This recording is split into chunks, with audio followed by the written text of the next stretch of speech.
This is from a poem called Copernic. Perhaps an indication of the daily motion, a child in a bolshy hat swinging again, again, when nothing is still, an orbital gesture, generously. This then is the miraculousness of spackle. I have taken his circumference, silvered circumflex, and placed it carefully.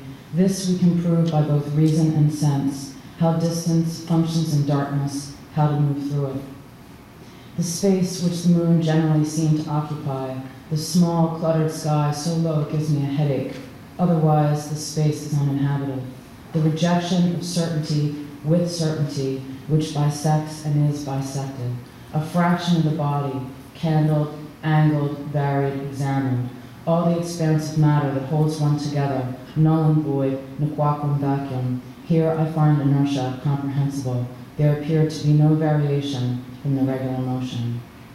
In the history of surrender, the law, a token of the mouth, this process and its unexpected slowness, this information may be given in cipher in the classic cryptographic sense. The position farthest from the center of the universe, worth taking note of its curvature and weight, the daily questions, the daily catalog and grammar, the interpretation of violence, the interpretation of the interpretation of violence. We may have a quarrel and make rhetoric, but squabbles are by no means confined to childhood, and wrangles lack dignity. Let ABC, eyes only, see usage notes. We are working on a better understanding. Let all these intersect. Winter dark mornings, the center of the universe, hide and seek and infant physics, Paley Library, 3rd floor east.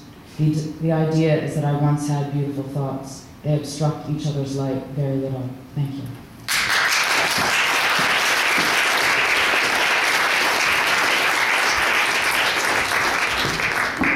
By Thomas Devaney. She mentioned the Paoli Library, which is about 3 blocks from my house. Paoli. Named after Pasquale Paoli, Corsican separatist. Still unsuccessful. This is from Revelator. Low cricket solos, cicadas drift into daylight sleep. Sun reveals many clouds.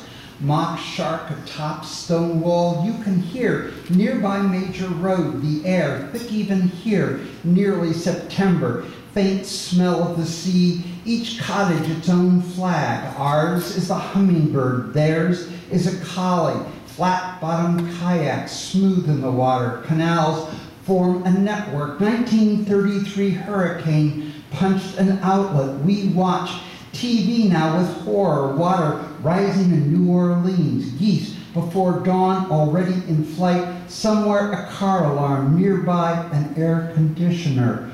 Old airliner mounted on an angle, painted gaudily, around which to construct a course for miniature golf, as though about to crash on the 14th green, collapse of all infrastructure or dystopia in boats. We all someday may live in this superdome, glossy ibis dark and short amid all the herons, egrets, scurrying little shorebirds, Mulberry Landing versus the dead line abandoned on the convention center sidewalk. Intolerable southern sun. The Gulf now carries its second meaning forward. Nolans of the heart, truly broken. The waves smashed hard against my chest. Up from down means nothing. Pull of the tide back in. I stood again, my cap invisible in the green sea I never saw again.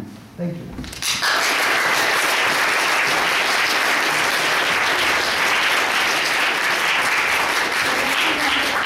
Thomas Devaney, who's going to be followed by Rachel Budd-Quincy. And I have some exciting news, which is that we're exactly on time. So please feel free to get up and get a drink when you need to. There are still some open chairs if you'd like to grab a chair on the floor. Thanks, Julie. I just wanted to say one thing about this poem. I was looking at a photograph from 1967 that somebody made as experimental, like this long, and just like a body, like head started here, and then the other part of the body ended over there. It was very long. I kept looking at the picture. the poem has nothing to do with the photograph, but I kept thinking about how you would write about that photograph, which I thought was great. It's called 26, 27, 28 years old. 26, 27, 28 years old. Your body gathers to a greatness.